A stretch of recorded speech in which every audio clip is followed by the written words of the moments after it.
Mari kita berdoa.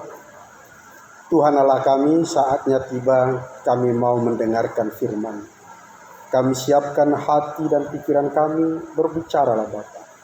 Kuatkanlah kami untuk kami dapat seturut dengan kehendak.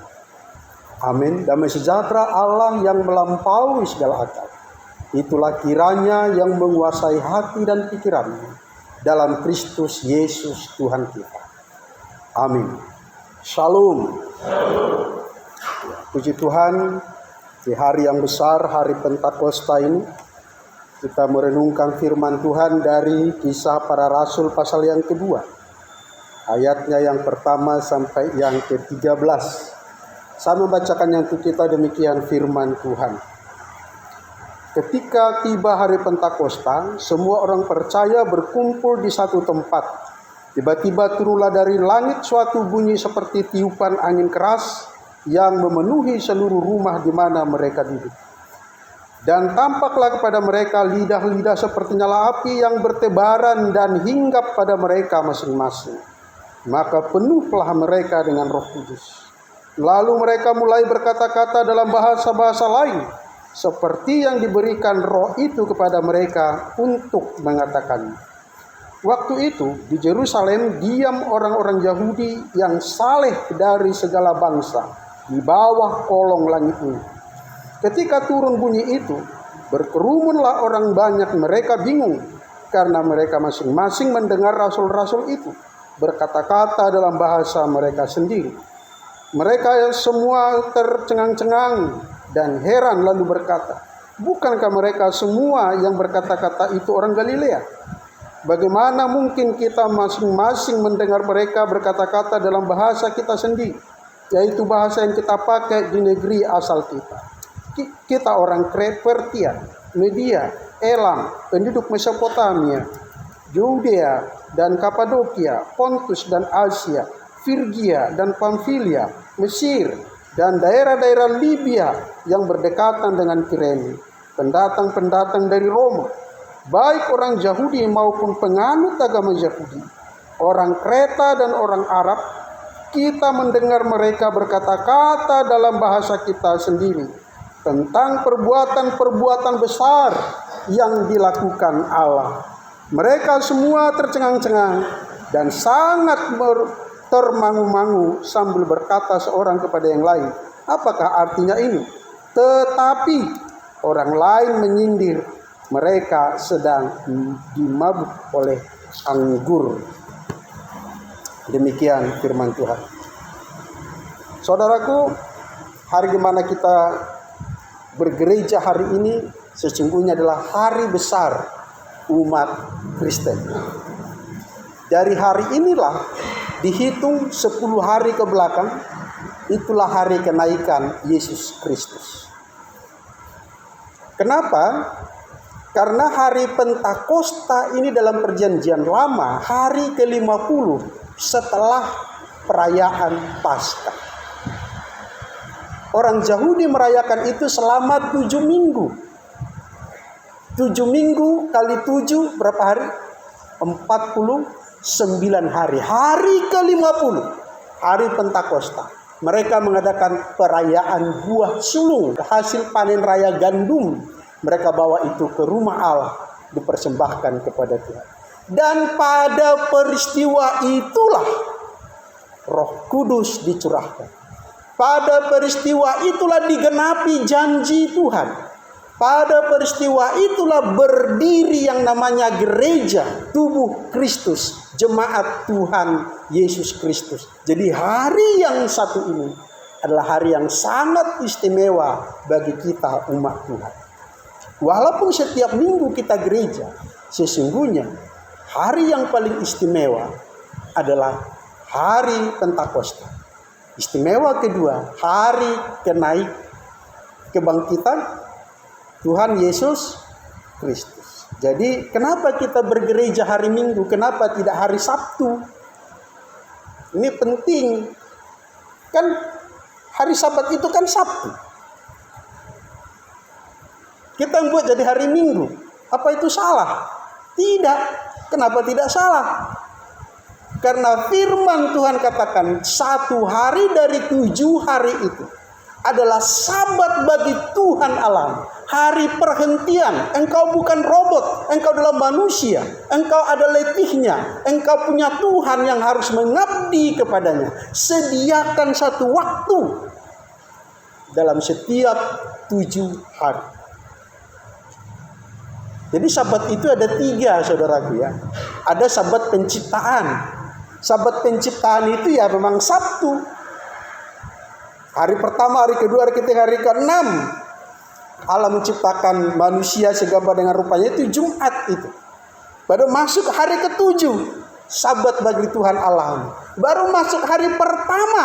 Hari pertama sekali Adam manusia pertama itu beraktivitas. Dan persembahan pertama, hari pertama, buah sulung dari manusia pertama itu adalah milik kepunyaan Tuhan. Beribadah persembahan kepada Tuhan. Sabat yang pertama. Sabat yang kedua, sabat kekekalan. Masih ada sabat yang lain, kata penulis Ibrani pasal 4. Itulah tujuan kita, itulah hari perhentian kita yang abadi. Sabat yang ketiga, sabat pendamaian. Ketika Yesus disalibkan, apa yang dia ucapkan? Bapa, sudah sabat, sudah selesai, sudah lunas, sudah berhenti. Apa yang diselesaikan Tuhan Yesus di kayu salib? Perseteruan kita dengan Tuhan, masalah dosa kita dengan Tuhan sudah diselesaikan. Jadi bukan hanya sabat penciptaan. Kalau sabat penciptaan benar itu hari Sabtu.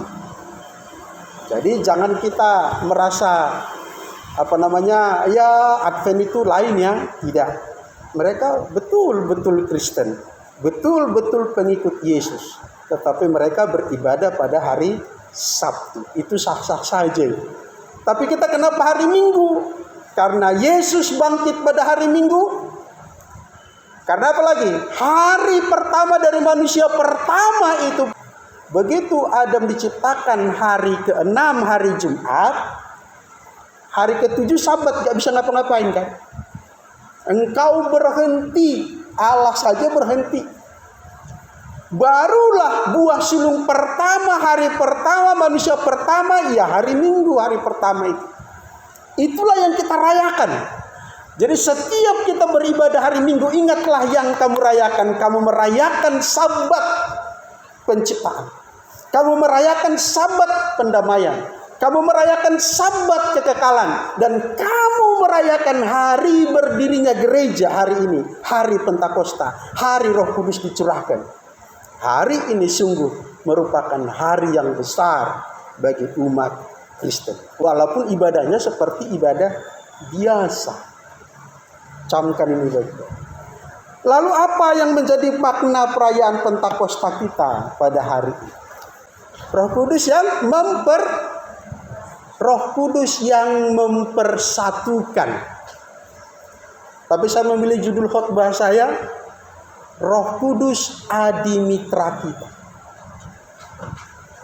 Roh Kudus adalah adimitra kita setiap saat. Kenapa saya katakan demikian? Yang pertama, kalau kita baca renungkan firman Tuhan perikop pada berita hari ini. Janji-janji Allah dalam perjanjian lama berkenaan dengan Mesias digenapi oleh Yesus Kristus. Janji Allah tentang pencurahan Roh Kudus, Joel pasal 2 ayat 28-29. Pada hari itu akan mencurahkan Rohku. Taruna-tarunamu, pemuda-pemudamu akan bernubuat, akan mendapat mimpi. Dan sebelum Yesus naik ke sorga, dengan tegas Yesus berpesan kepada murid-muridnya, jangan tinggalkan Yerusalem. Tunggu di Yerusalem. Sebab penggenapan janji Allah akan terjadi di mana engkau akan dibaptis dengan Roh Kudus. Yohanes membaptis kamu dengan air. Tapi Yesus ini akan membaptis engkau dengan Roh Kudus. Jangan tinggalkan Yerusalem. Janji-janji itu digenapi tepat 50 hari setelah perayaan Paskah, 10 hari setelah kenaikan Yesus Kristus, 50 hari setelah Yesus bangkit dari kematian. Jadi luar biasa penggenapannya, bukan asal naik begitu saja. Ada juga nabi yang punya pengalaman spiritual naik ke surga yang ke-7. Tapi siapa yang melihat dia naik? Tidak ada. Apa tujuannya dia naik? Gak ada juga. Hanya sekedar mendengar, bertanya kepada malaikat Jibril, di mana Allah? Sedang sembahyang. Sedang sembahyang. Sembahyang kepada siapa ya? Kepada Allah. Apa tujuannya? Siapa saksinya? Gak jelas. Tapi peristiwa penggenapan janji-janji Allah di dalam Yesus Kristus jelas tertulis sebelum terjadi, digenapi 100%. Pada hari raya Pentakosta, orang Israel mereka merayakan hasil penuaian gandum. Dan pada hari Pentakosta turunnya Roh Kudus, para rasul menuai apa, saudara? Jiwa-jiwa. Sekali berkhotbah 3.000 orang bertobat terima Yesus. Bayangkan. Digenapi. Tidak sembarang naik, sembarang turun. Enggak. Semua seturut dengan janji Allah. Semua sesuai dengan nubuatan Allah. Nabi-nabi Allah. Semua sesuai dengan apa yang tertulis dalam kitab Allah. Oleh sebab itu, saudaraku, apa yang kita renungkan dalam perayaan Pentakosta ini? Peganglah janji Tuhan. Tidak ada janji Tuhan yang tidak digenapi. Tangkap ini baik-baik. Camkan ini dalam hatimu, dalam pikiranmu. Tidak ada janji Allah yang tidak digenapi. Ini menjadi bukti bagi kita bahwa apa yang dijanjikan Allah tentang hari depan kita, tentang masa depan gereja, tentang eskatologi kedatangan Yesus dan kekekalan, berarti pasti juga digenapi. Karena semua yang tertulis dalam perjanjian lama digenapi oleh Yesus. Bagaimana mungkin tidak digenapi janjinya yang akan datang? Bagaimana mungkin tidak digenapi janjinya kepada dirimu? Makanya saya bilang hari ini, tangkap ini. Dalam perayaan Pentakosta ini, percayalah, tangkap dalam hatimu, pegang kuat-kuat. Janji Allah dalam hidupmu pasti digenapi. Tuhan gak ada janji kepada saya. Itu kata engkau karena kau tidak mendengarkan suaranya. Setiap kita, orang-orang yang percaya, orang-orang tebusannya, sesungguhnya kepada kita ada perjanjian khusus, perjanjian istimewa yang hanya dengan engkau, hanya dengan saya, tidak dengan orang lain. Cobalah merenungkan kehidupan dalam persekutuanmu dengan Tuhan. Sebenarnya apa janji Tuhan kepadamu? Sederhananya begini loh. Kau punya persoalan, kira-kira ada enggak janji Tuhan lewat persoalan itu kepadamu? Apakah Tuhan bilang engkau akan mati karena persoalanmu ini? Atau engkau akan melihat bagaimana Tuhan menyelesaikan persoalan? Firman Tuhan pasti yang kedua, ya kan? Amin. Tuhan akan menolongmu. Tuhan akan menyelesaikan persoalan. Paling tidak sederhananya itu janji itu. Masih ada janji Tuhan yang lain yang abadi tentang anakmu, tentang cucumu. Pegang itu baik-baik, jangan lepaskan. Sebab janji Tuhan itu abadi, janji Tuhan itu bukan janji manusia. Janji Tuhan itu bukan sembarang keluar. Kalau Tuhan sudah berjanji, kalau Tuhan sudah berfirman, Alkitab menulis, firman Tuhan tidak akan kembali dengan sia-sia sebelum dia melaksanakan apa yang Tuhan perintahkan. Tangkaplah ini baik-baik. Jangan sia-siakan setiap tahun kita merayakan hari Pentakosta. Jangan sia-sia kita merayakan setiap minggu kita beribadah hari Minggu. Saudara-saudara kita yang karismatik yang berpentakosta, 10 hari mulai Yesus naik. Setiap malam mereka beribadah di gereja. Betul? Apa yang mereka minta? Mereka minta dipenuhi oleh Roh Kudus. Selama 10 malam, setiap malam mereka beribadah. Mereka beribadah, mereka beribadah. Jangan engkau mencela mereka. Ngapain itu, kan Roh Kudus sudah turun 2000 tahun yang lalu. Ngapain lagi menyusul Roh Kudus? Ngapain disusul Roh Kudus, orang sudah hadir 2000 tahun yang lalu? Begitulah para pengkritisi. Ayat terakhir dari bacaan kita tadi, orang malah mengejeknya kan, mereka sedang mabuk anggur. Hati-hati saudara. Pekerjaan Tuhan, pekerjaan Roh Allah jangan kau nilai dengan cara duniawi. Hal-hal rohani jangan kau nilai dengan cara-cara natural jasmani. Berbahaya. Janji Tuhan ini luar biasa saudara. Oleh sebab itu peganglah. Yang kedua, apa yang mau kita bawa pulang dari perayaan ini? Tuhanlah yang mempersatukan kita. Itulah tema minggu kita. Tuhanlah yang mempersatukan. Kenapa harus pada hari raya 7 minggu itu Roh Kudus dicurahkan? Kenapa pada hari Pentakosta perjanjian lama orang Israel itu Roh Kudus dicurahkan? Karena tema minggu kita ini, karena Roh Kudus itu mempersatukan. Apa yang dipersatukan? Kita baca tadi ayat 6 dan ayat 11.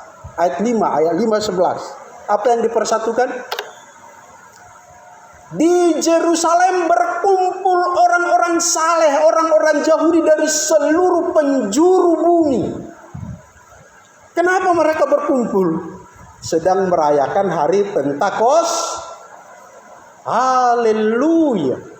Jadi bukan kebetulan orang-orang saleh Yahudi berkumpul di Yerusalem pada hari Yesus Roh Kudus turun. Bukan.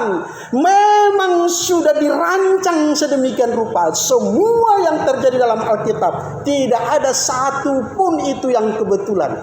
Semua sesuai dengan tatanan, rumusan, apalagi program daripada Tuhan sendiri.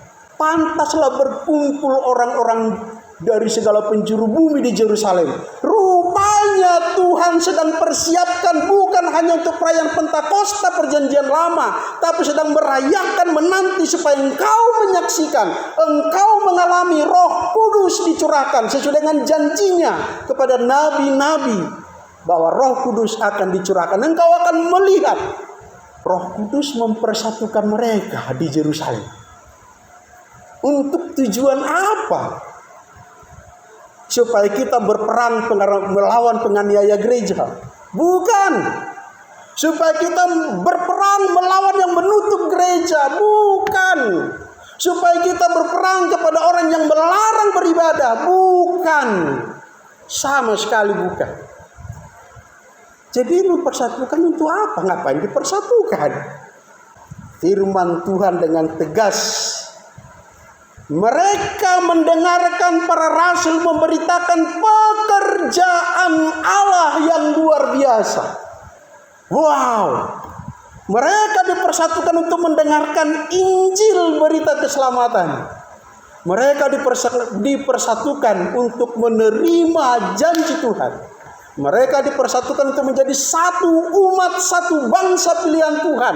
Bangsa yang terpilih, imamat yang rajani, bangsa yang kudus, umat kepunyaan Yesus Kristus. Yesus dengan Roh Kudusnya mempersatukan kita menjadi jemaat di gereja ini, supaya engkau menjadi satu komunitas yang khusus di tempat ini. Supaya engkau menjadi percontohan bagi orang-orang di sekitar ini. Tuhan mempersatukan orang-orang percaya dari berbagai denominasi gereja. Supaya bersama-sama memberitakan kabar baik Injil keselamatan. Bukan saling mengkritis. Sampai sekarang masih ribut masalah bahasa roh. Apa itu bahasa roh? Kalau nggak dimengerti ngapain diucapkan? Kata orang yang tidak menerima bahasa roh. Sementara orang yang ngotot dengan bahasa roh itu wajib. Kalau tidak berbahasa roh tidak masuk surga. Bukannya mempersatukan, malah membedakan. Apakah Roh Kudus yang membedakan? Bukan, manusianya, orang-orangnya yang tidak mengerti, yang tidak menangkap kebenaran firman Tuhan.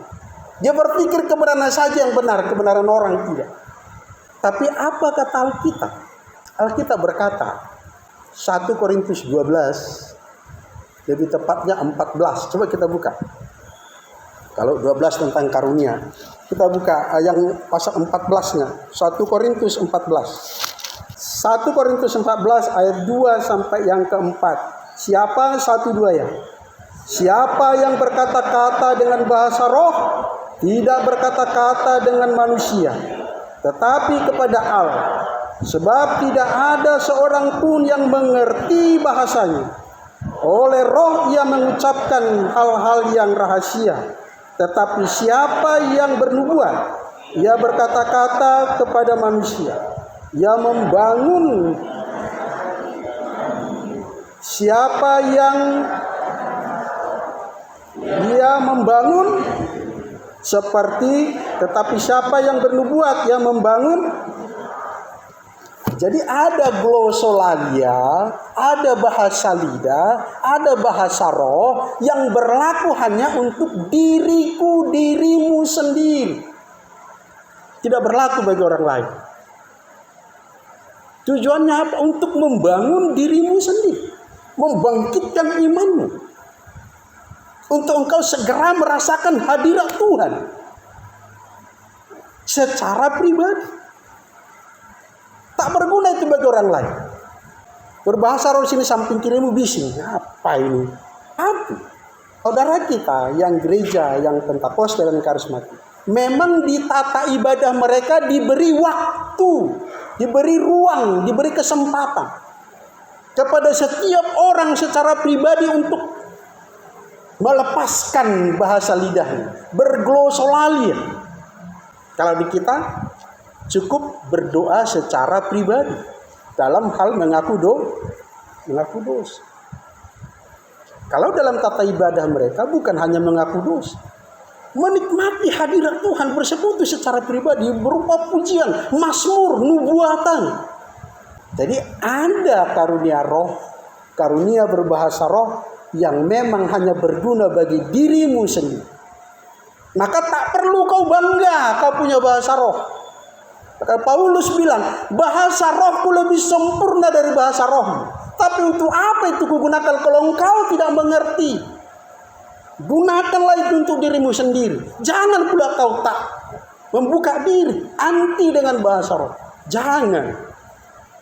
Silakan ketika engkau berdoa secara pribadi di rumah, lepaskan. Nikmati hadirat Tuhan. Nikmati glosolalia. Silakan. Saya menikmati itu. Itu yang pertama. Kalau engkau susah menikmati hadirat Tuhan saat engkau berdoa, sungguh serius, berbahasa roh, gak perlu kau tanya ini bahasa roh atau bukan. Ini memberkati Tuhan, mengutuki Tuhan. Jangan, gak perlu itu. Ketika rohmu engkau serahkan kepada Tuhan, Tuhan kita itu maha setia, maha mengerti, maha adil. Tidak mungkin dia kasih kesempatan, dia kasih ruang setan masuk dalam hati. Pegang ini baik-baik. Orang yang menyerahkan dirinya kepada Tuhan, melangkah 1 langkah, 1000 langkah, Tuhan lebih cepat merangkul engkau, memeluk engkau. Maka jangan takut berbahasa roh. Silahkan. Ketika itu engkau sungguh menikmati hadirat Tuhan yang tidak kau nikmati sebelumnya. Itu yang pertama. Ada yang kedua, itulah yang terjadi dalam perikop kita ini. Mereka berglosolalia dengan bahasa-bahasa yang dimengerti oleh orang lain. Yang tadi tidak dimengerti loh. Yang tadi nggak berguna bagi orang lain. Tapi glosolalia yang satu ini berguna, penting dan didengar, dimengerti orang lain. Tujuannya apa? Karena itu bertujuan dalam pemberitaan Injil Kristus. Satu kisah nyata dalam satu peristiwa penginjilan, kebaktian kebangunan rohani oleh Billy Graham. Itu penginjil luar biasa dari Amerika ya. Billy Graham, Reinhard Bonnke, Benny Hinn.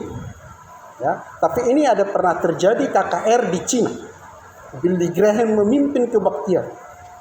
Penterjemahnya sakit parah. Mereka sudah berdoa. Mereka sudah berpuasa. Sampai ibadah dimulai. Belum sembuh juga.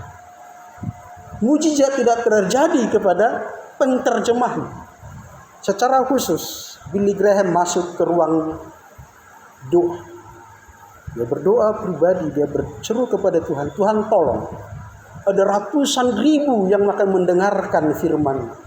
Tapi penterjemahku sakit. Dan sampai sekarang tidak ada mujizat. Roh Kudus bilang apa kepada Billy Graham? Tangkap ini. Aku menyuruh kau ngapain? Ini kesaksian Billy Graham. Berkhotbah. Ya udah berkhotbah.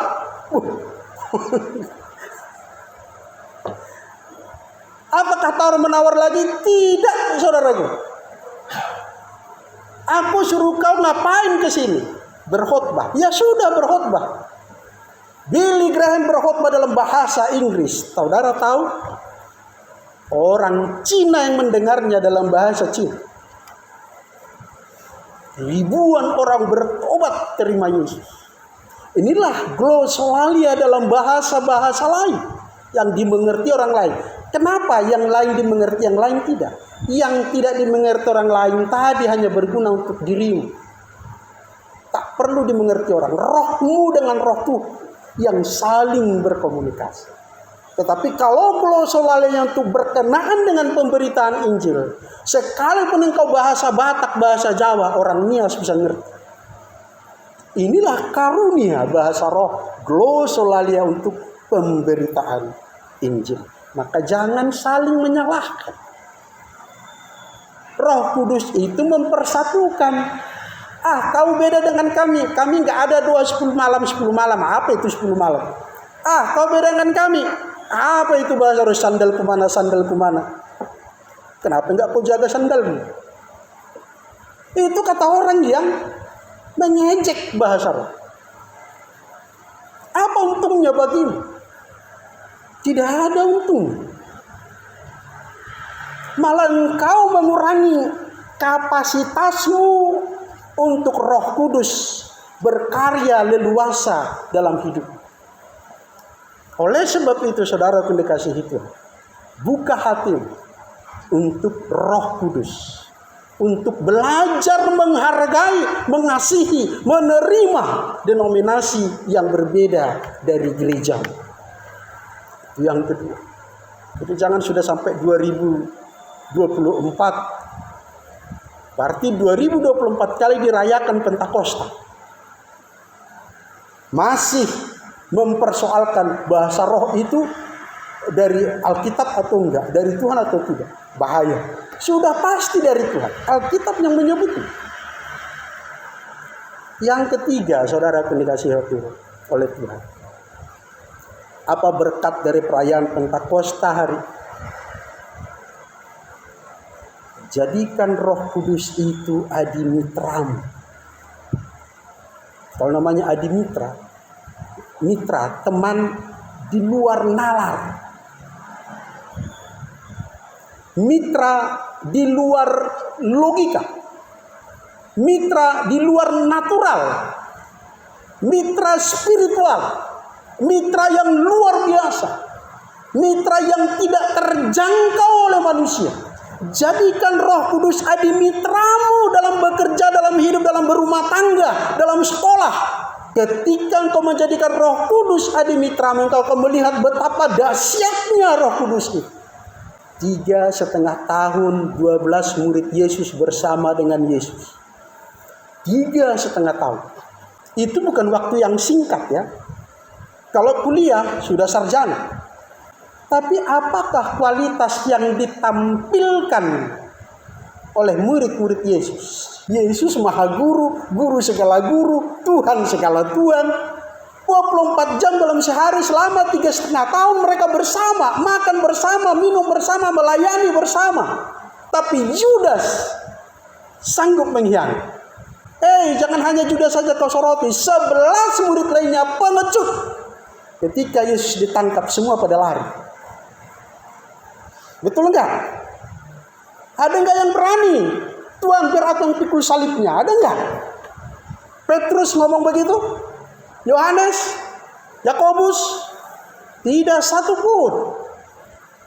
Sampai Kirene yang datang kebetulan lewat, ditangkap, dipaksa. Nih, kau pikul ini. Muridnya mana? 3,5 tahun loh.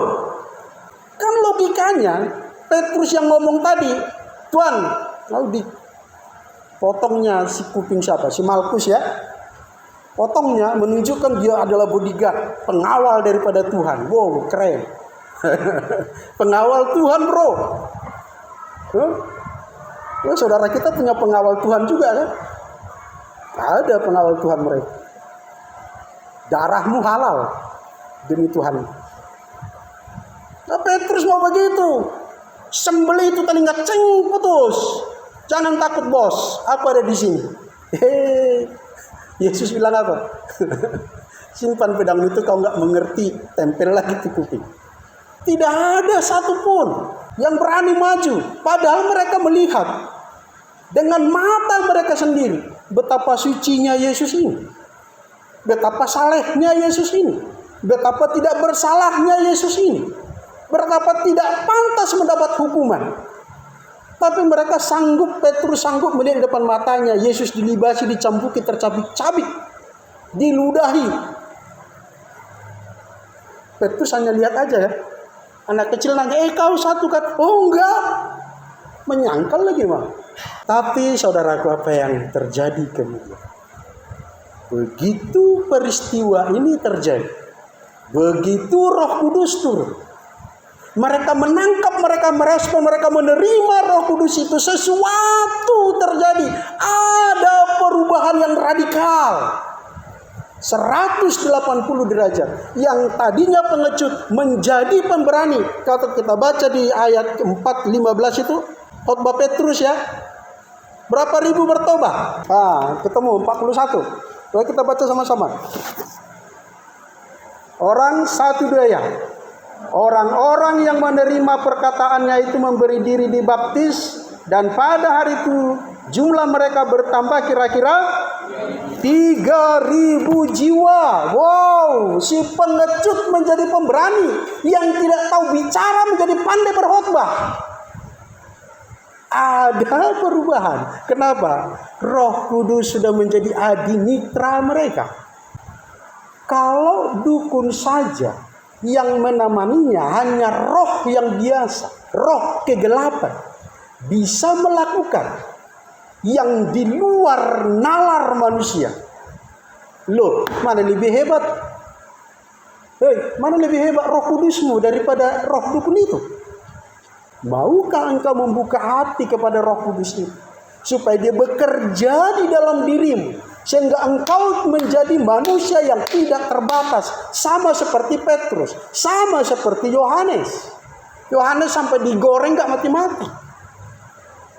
Sama dengan Paulus yang tadinya yang berniat membunuh orang-orang Kristen, malah berbalik siap dibunuh demi Yesus. Kenapa? Roh Kudus menjadi adimitra mereka. Amin. Mari kita berdoa. Bapa, kami telah mendengarkan firman-Mu ya dan amin. Kami berdoa Tuhan, supaya roh-Mu yang menyala-nyala menjadikan anak-anak-Mu ini, umat-Mu, jemaat-Mu, pekerja-Mu, hamba-Mu ini menjadi mitra-Mu ya Tuhan.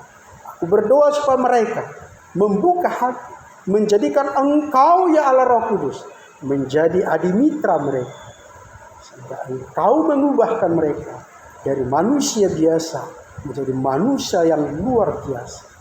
Dalam nama Tuhan Yesus kami berdoa. Amin.